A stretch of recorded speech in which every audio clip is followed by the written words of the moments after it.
Good morning, guys. It's Tonya.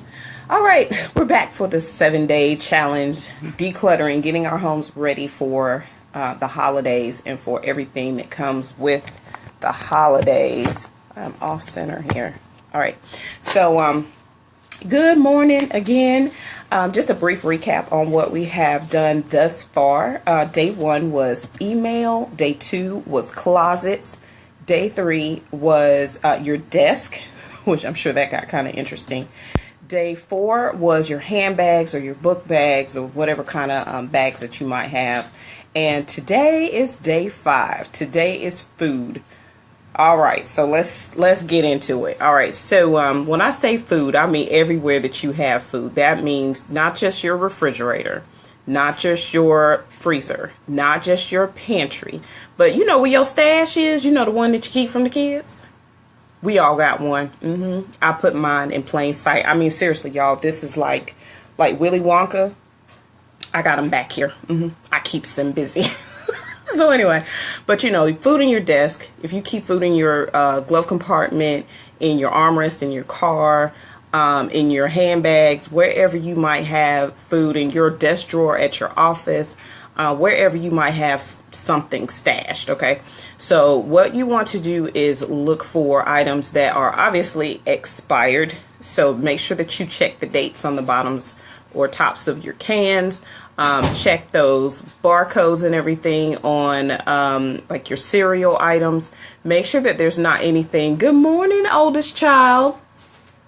Make sure that you check everything for its expiration date.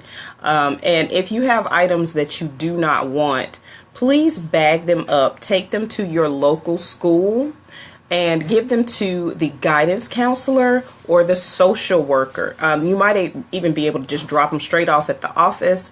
I mean, not the office. Yeah, the front office, the school's front office. I'm having a moment, y'all. It is kind of early. What is it? 6:32. Yes. I'm struggling a little bit today, if you can't tell. Just a little bit. So, yeah, so drop those things off. You can drop them off also if you have a local Salvation Army or any place like that that accepts food donations. It's especially important this time of the year because usually when nonprofits do their donations, they start at the top of the year and they work their way down. And usually around this time, they're running out of donations or running out of funding. So at this time of year, that is why you get this big push. These people, you know, that are asking and begging and pleading for donations because they need them. People are suffering.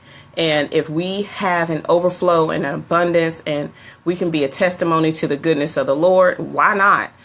So yeah, grab all that stuff that you know your kids don't eat. Quit trying to make them eat it. Just get over it. Just let it go. Let it go. Oh my God, just let it go. The stuff that you know that nobody's eating, because like on our front table up here by the door, we got cans of, I think they're stewed tomatoes. Diced tomato. We don't use them. We just don't.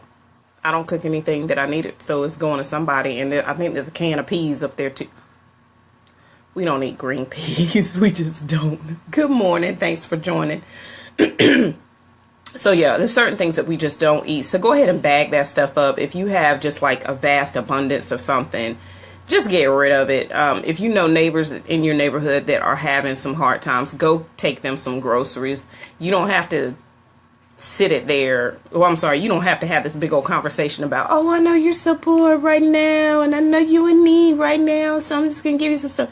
Man, sit it on their porch, ring the doorbell, and walk away. Let the Lord use you, and just forget about, you know, trying to get credit for stuff. But if he gives you the unction to stay and talk to them, please do, because people are not only suffering, but they're lonely. They feel like they're only going through that in their household. And it does a great deal for their heart to actually have someone be compassionate and, you know, talk them through it and help and just be there. So anyway, so yeah, food. If you have unnecessary food wrappers, like, get rid of that stuff. Make sure that you recycle. My husband here recently decided to start buying some things in bulk. Man, last time we went to the grocery store, we had so many boxes. It was ridiculous. So those of you with kiddos, you can take them to your school and see if, or you might want to call and ask the art teacher if that's okay first. But some arts and crafts, they might need cardboard. So that's a great way to recycle, reduce, reuse. Some other things, let's see. Make sure you are really actually supposed to rinse out your recyclable containers before you put them into recycling. I don't always do this, so sometimes I'm like, chuck. I know the people, if they could ever hunt me down, they would just be like, woman, rinse out those goddamn containers. I'm probably still not gonna do it. I just like, nope. I've seen them on TV. They got the big spray nozzles. Just go in there and spray it out. I can't do it. I can't do it. I'm trying. I'm not there yet. I'm just not there yet. So anyway, but yeah, go through all of your items that you have in your pantry. Anything that you have in your refrigerator, that stuff that lurks in the back. Please understand what freezer burn is. It is real and it is nasty. I actually had to research freezer burn. I've seen several places where who's the people? The FDA was like, you're not going to die from eating freezer burn food.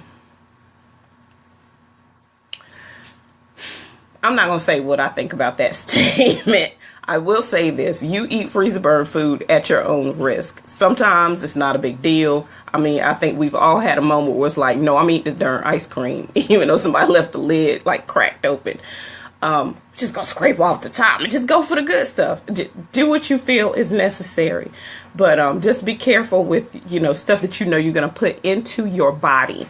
So I think that's about it for today as far as the challenge, your instructions for the challenge. So I hope you are enjoying it this far. I am really enjoying doing this one with you guys. I think next time I do a challenge like this, I'm going to have to try to take you along with me. It just so happened that when the Lord gave me this challenge 2 weeks ago, I had already, he had already taken me through these same steps. So I was already clean. I've already cleaned my stuff out. Yeah, so I'm a little bit ahead of the game. But the next challenge, I'll probably show you guys the stuff that I'm pulling out of the back of my refrigerator. And make sure you clean out. Don't forget to clean out your freezer as well. You can Google what stays for how long in your freezer. There's certain meats that stay for years, and then there's other things you shouldn't keep but so long. So yeah, have fun. You might want to put on some music for this one. Have fun digging in the back of your refrigerator. Oh, God, there's stuff in there. There's stuff. Yeah, you might actually, I'm going to give you a good piece of advice. What I would do is make sure that you clean out your refrigerator and your freezer on a schedule. We try to clean ours out once a week because I cook, my husband cooks, and sometimes the kids help cook. So there's leftovers in there that, oh God. Okay, let me put it to you this way. Long time ago, our children would eat everything down to the last scrapings off the bottom of the, whatever, bowl. They didn't care. And so you'd come back and you'd be like, yay, okay, well, I already cooked dinner. Let me go back and make my plate. It's already gone, boo.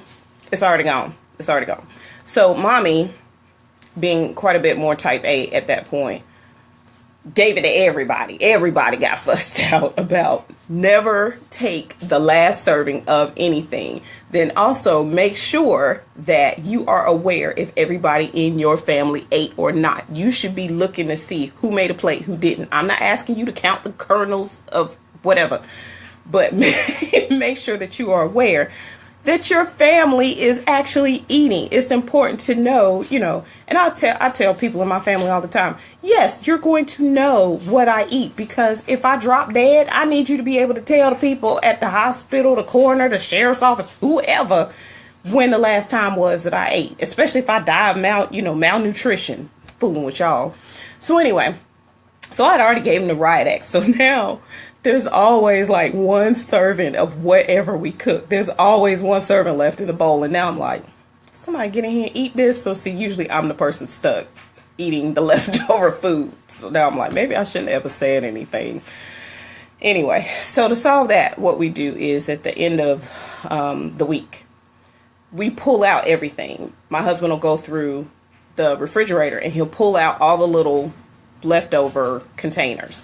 And so then it's like, it's a free-for-all. So certain days I cook, certain days he cooks, and then certain days the kids make whatever, and then there's days that we just go in there and, as my teenagers tell me, go savage. And so we just eat whatever is in there. So it's a good way to, you know, get rid of everything at the end of the week. And if, you know, especially if you're like, okay, I had this at the top end of the week, sure would like to have it again at the end of the week, well, there's a little leftover sitting there. So anyway, but that's about it for food. Yeah, get in there and clean that nasty stuff out. Oh my gosh, go get you some Ziploc bags. If you guys know some good storage ideas for food, let me know, because it seems like I just don't do that well. I'll either put like a Tupperware container in the freezer and then it freezer burns, or I'll put it in Ziploc bags and it'll still freezer burn. I don't know if I have my freezer turned up too high. Is that what that is? So anyway, guys, let me know in the comments, because I really don't know. All right, but you guys have a great day. If you have been missing the challenge, go back to TonyaJoyner.com, and when you scroll down, you'll see on the right-hand side of the screen, it says, it'll say new video, and it'll say the 7-day challenge. So go check it out. You can also get all the other days that you may have missed.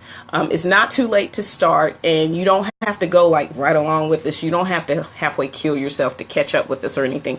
You do this at your pace, because this is your place, and you want to keep your space clean. All right, so I will see you tomorrow. Day 6 is coming, guys. We are almost done. Can you believe it? This has been so quick. All right, I'll talk to you guys later. Have a great day. Bye.